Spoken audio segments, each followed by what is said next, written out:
Ayan, kasi yung sinend sa akin ni customer, no, medyo maliit talaga. Ito, no, yung sinend niya sa akin, tignan mo pagka nilagay ko dyan. Ayan, no, napakaliit, diba? Kumpara mo dun sa ito yung galing sa PNG.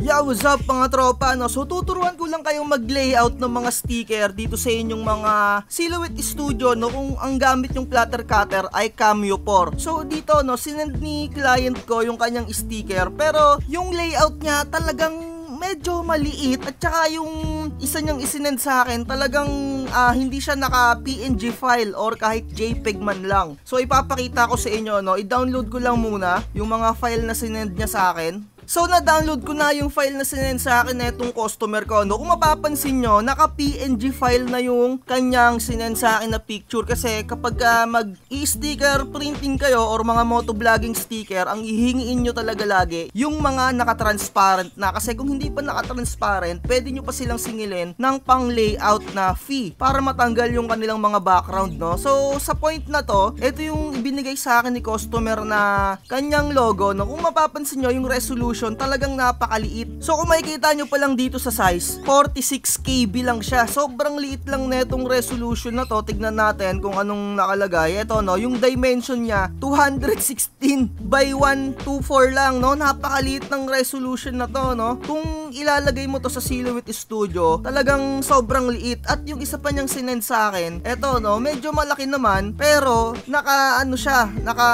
PDF file. So kung hindi ka masyado marunong dito sa PDF, etong PDF file na to, pwede mo tong gawing PNG file. So click mo lang yung file, click mo yung save as, hanapin mo yung folder na paglalagyan mo, baguhin mo lang to, gawin mong PNG. Pero once na ginawa kong PNG yan, ang lumalabas pa rin dyan ay talagang napakaliit pa rin na file. Eto, no, kung makikita nyo dito, ayun, may nadagdag 48. Ayun, no, maliit pa rin yan kapag inilagay mo dito sa Silhouette Studio. Ayun, no, ganyan, diba? So kung eto na yung gagamitin mo, pwede rin naman yung ganitong way, tapos i-stretch mo na lang, medyo baguhin mo, gawin mong 2. So medyo na-stretch mo siya ng konti. Tapos meron pa tong background, no, tatanggalin mo pa yung background niyan. Ayan, para matanggal mo yung background, ganyanin mo.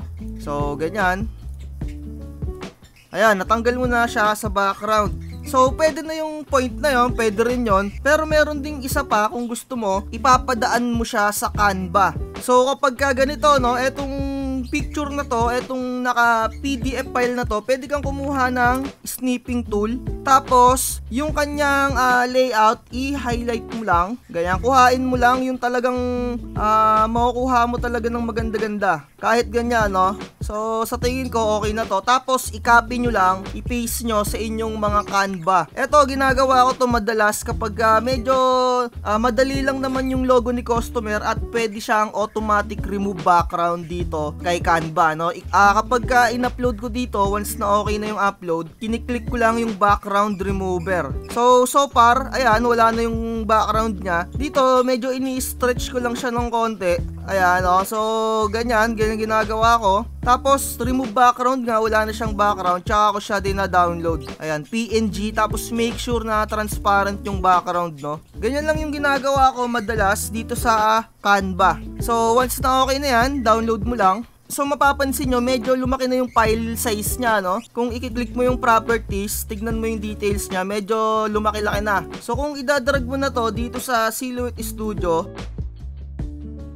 ayan, which is, eto na yung kanyang design na galing nga sa Canva, ni-remove natin yung background. So, i-resize ko lang to ng 2. Ayan, ganito yung gusto kong layout. Tapos, syempre, ika-cut nyo na to. Makikita nyo dito, no, meron siyang mga kulay red-red pa dito sa loob, no. Ayan. So kung medyo bago-bago ka pa sa pagli-layout dito, napaka-importanting panoorin mo to, no. Kung medyo magaling ka na, medyo skip mo na tong mga part na to, no. Manood ka na lang ng ibang video kasi para sa mga beginner yung mga tinuturo ko. So highlight nyo to para, kasi kapag kinat nyo yan, pagka pinadaan nyo sa mga machine nyo, etong kulay red na yan, kakat din yan ng mga machine. So, ikakat din ng machine yon kung hindi nyo tatanggalin yung red na yon. So, para mawala yun, no, i-highlight nyo to, right click, click nyo yung release compound path. So, pagka nagawa nyo na yun, madadrag nyo na to, maiiwan yung mga kulay red na yan dun sa loob. Ayan, no, mawawala na yan.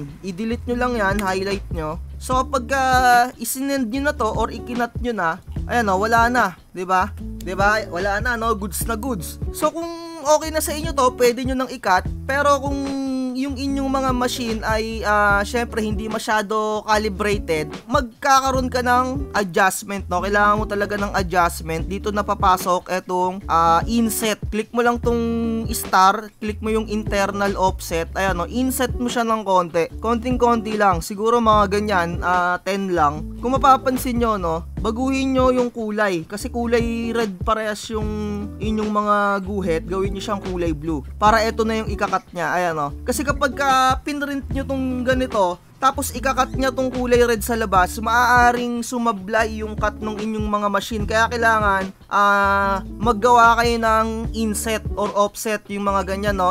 Offset, yun yung palabas. Yung inset, ito yung paloob na internal offset. Ayan, no? Yung kulay blue. Para yung cut niya smooth. Hindi nyo mapiprint or hindi nyo makakat etong mga kulay white na yan, no? Kung mapapansin nyo, meron siyang kulay white dito, no? Na medyo blurry or medyo pixelated. Para makat yan, dito ka magkakat etong sa inset na yan, yung sa loob. So ayun lang, sana may natutunan kayo sa mabilisang video na to, no? Kung magle-layout kayo ng ganito, yung medyo mahirap na layout, ayan, tapos i-group nyo, wag nyo kakalimutan na i-group para hindi gumalaw yung inyong mga offset. So from the napakaliit na file, no, napalaki natin siya sa pamamagitan ng Canva. So pwede rin yung ginawa natin kanina, yung kung meron siyang PDF, i-save as document nyo na rin siya. So kung dinrag nyo yung picture from Adobe Acrobat, tinransfer nyo siya or kinonvert mo siya sa PNG, okay na rin yon kasi medyo